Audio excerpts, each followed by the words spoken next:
A Windows Phone 8 dogfight this time. How's it going, guys? I'm Aaron from PhoneDog.com, and I've got the Nokia Lumia 920 and the HTC Windows Phone 8X pitting them head-to-head in a dogfight battle. Which one to win? You gotta watch and find out, friends. But first, special thanks to our partners at Best Buy Mobile for giving us devices like this for use in our One Paw Bandit giveaway game. When you go into Best Buy Mobile to get either of these devices, you walk out working. They help you set up your email, your web, your contacts, and more. So when you walk out the door, you're good to go. Lumia 920, 8X, it's a dogfight battle, and it starts right now. It may seem like Android's the OS that's permeating every single wireless carrier right now, but Windows Phone's doing a great job as well. All in all, you've got a lot of choice this holiday season. Two of those are right here. One is the Nokia Lumia 920. It's available now at AT&T in 5 different colors: yellow, red, white, black, and then the cyan blue, for $99.99 with a 2-year agreement. Full retail price is $449.99, making this really attractive on two different fronts. One from a contract perspective, and one from a full retail perspective.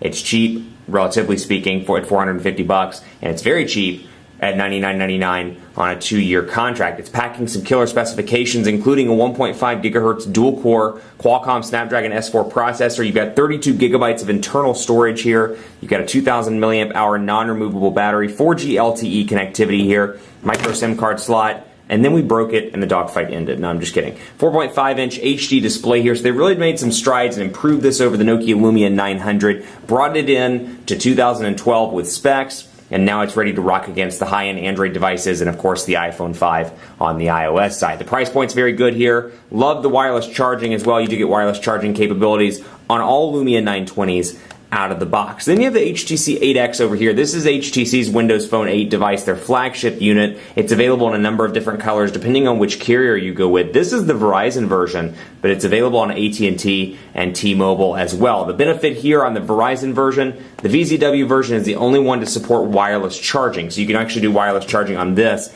as well if it's something that interests you. That said, it starts at Verizon at $199.99. So specs-wise, if we're doing it based on price, the dogfight's already over. This one wins because specs-wise, you got the same 1.5 gigahertz dual-core Snapdragon S4 S4 processor here, and then you got over on this side, 8 megapixel camera over here, 4.3-inch HD display, so you get 720p here, but bigger display, wireless charging across the board on all the Lumias, even though it's only available on AT&T, the Lumia 920.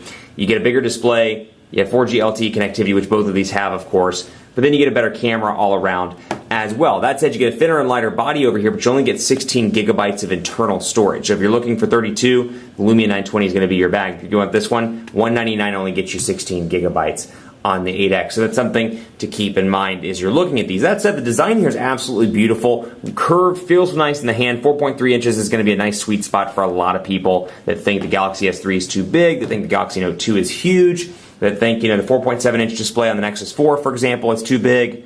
This is going to be a nice device for them. The downside here is this one is a really weighty device. It's a big device. It's 0.42 inches thick, but it just weighs a lot. It's 6.53 ounces here as opposed to 4.66 ounces over on this one. So you really feel the difference. I know that doesn't seem like a lot, but when you're carrying these around on a daily basis, this is a chunky device. It's very meaty. You can see here by looking at the top. It still fits well in the hand, but that said, you really feel the weight on this device. Now, weight for you may be a good thing. Maybe you like the way a device feels when it has a little bit more weight to it. It's easier to hold, or you prefer it in your hand as opposed to something else. That said, this one's going to be harder to fit in the pocket. This one's a little bit easier. It's thinner, it's lighter, but it only has a 1,800 milliamp hour non-removable battery.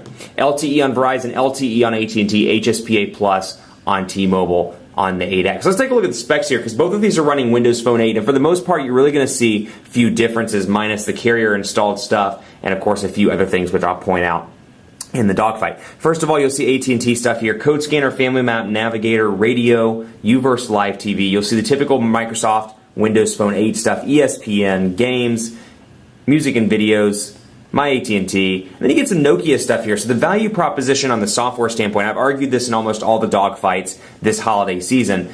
Android's about the same across the board. Windows Phone 8 is exactly the same across the board. Where these manufacturers distinguish themselves, they distinguish based on operating system software features. Whether it's software features within the OS itself, or in the case of Windows Phone 8, since it's mostly stock across the board, value-added software like Nokia City Lens, Nokia Drive, Nokia Maps, Nokia Music. You get the benefit of that over here on this device. Office, OneNote, all that stuff here as well. Weather Channel is something I installed, and YP Mobile is an AT&T thing. You get Wallet on both of these devices, so you can take advantage of wireless payment solutions if it's available in your area. And then on this one, you've got some Verizon stuff. DataSense is actually exclusive to Verizon wireless devices on Windows Phone 8 right now. So you see this on this device, you see it on the Lumia 822, which is over on Verizon as well. And you see some stuff I installed, Xbox. HTC is actually really beneficial because if you like Sense, unfortunately, or fortunately, depending on how you look at it, Microsoft doesn't allow customizations to Windows Phone 8. What they do allow you to do is create software applications. So you see a lot of different Nokia stuff over here. You see things like HTC, which used to be HTC Hub over here. But you see it brings kind of a Sense-like look and feel to an application where if you like Sense, perhaps you're coming from an HTC Android device and you moved over to Windows Phone, you can get that kind of similar look and feel of Sense without switching completely over to Windows Phone 8. So you got that out of the box there, according to on the HTC side, rather. Then you have DataSense, like I said, My Verizon Mobile, NFL Mobile, a bunch of Verizon applications. Fortunately, the Verizon stuff can be uninstalled, and the AT&T stuff can be uninstalled. Right now, it's kind of exclusive to Windows Phone. You see Verizon bloatware and AT&T bloatware on Android devices all the time, and very rarely can you remove it. Or granted, you can disable it, but actually removing it as a whole, that's a pretty impressive feature in my book on Windows Phone 8. A couple little frustrations here. Well, actually, you know what? Before I start with the frustrations, let's go into the settings, and I'll show you what's changed on the personalization front. Windows Phone 8's done made some strides when it comes to personalization. You can see theme here, for example. You'll notice, first of all, a bunch of different colors here out of the box. Instead of those typical 7 or 8 colors that came on Windows Phone 7 and 7.5, you got a bunch of different options to choose from. Crimson happens to be my favorite, but you got a bunch of different choices down here. For example, steel and olive are another two of my favorites. You got mauve, and then you got, what is it, gold or taupe. And then you got brown, and a bunch of different options to choose from where it's not just red, green, blue, pink. You've got a bunch of different color tones to choose from, so that's something to keep in mind as well. So they've made some strides with personalization here, both on the theme colors and on the lock screen. This is something I'm particularly impressed with, and I'll show you on the Nokia side as well, just to give you an idea what you're getting on both. Lock screen here, and you'll see background. First of all, you can change your background around now, and if you have certain applications installed, you can take advantage of those applications. For example, I don't have many on either one of these devices, but if you pull out another Windows Phone 8 device I've worked with, I've got like Facebook, CNN, and they offer lock screen solutions. So when I turn on, for example, I was using the 8X on T-Mobile. When I turn it on, it brings up CNN breaking news based on the CNN application. Same thing with Facebook. You can bring it up and it'll show pictures from your album, so your lock screen never looks the same. I'm a fan of the HTC one because when you close it out here and you take a look, you'll see that it brings up weather. Very Sense-ish in terms of the look and feel. I've got 66 degrees in Dallas, and to me that is freezing, so I'm wearing a sweater, but you got Dallas here,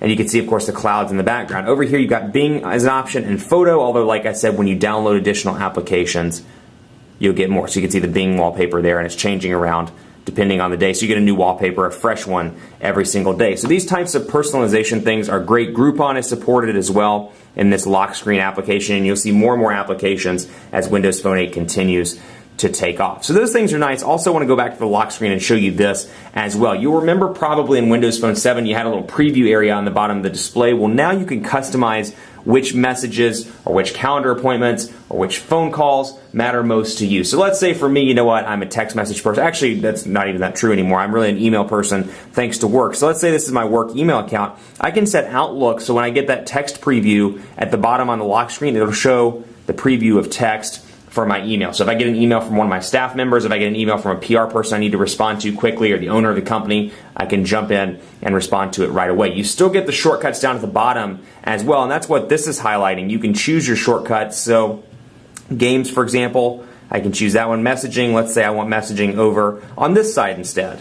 Then I can do voicemail over here. So I can kind of customize those so when I have a missed call or a missed text, it'll show up at different places on the bottom of the screen. So these are minor customizations, but it shows that they're making strides in making this as user-friendly as possible. Let's say messaging as well. When I turn it off and back on, it'll show my text messaging preview right there. Another great thing, the lock screen tile, or excuse me, the home screen tiles are now customizable in terms of size. So you can see here I've got a bunch of different sizes. I can make them smaller or larger if I want to. This is a benefit. You got 3 base sizes here. You got this size, the size that you see there, and then a smaller size as well. So you can really customize this and make it your own. If I wanted a phone one, I wanted to put these in the middle, for example. Let's see if I can get it to separate these two. Let's see. Try to do this on camera. Let's separate these.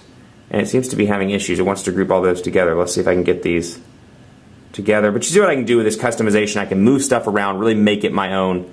And let's try to get these. What I'm trying to do is get these in the middle. So as I was saying, you can customize them and make them smaller or larger depending on your personal taste. So moving this one aside for just a second, let's say that you know what, you want to customize and change them around, you can do that. And thanks to the tile sizes, depending on how big or how small they are, they'll give you an accurate indicator of a preview. So for example, my calendar will show my appointments, and if I have the messaging one set to its full size, I'll get to see text messaging previews as well on both of these devices. In part 2, we'll talk about what distinguishes both of these devices from each other, size, some different software features, we'll go into depth in the Nokia stuff, and more. So stay tuned for part 2.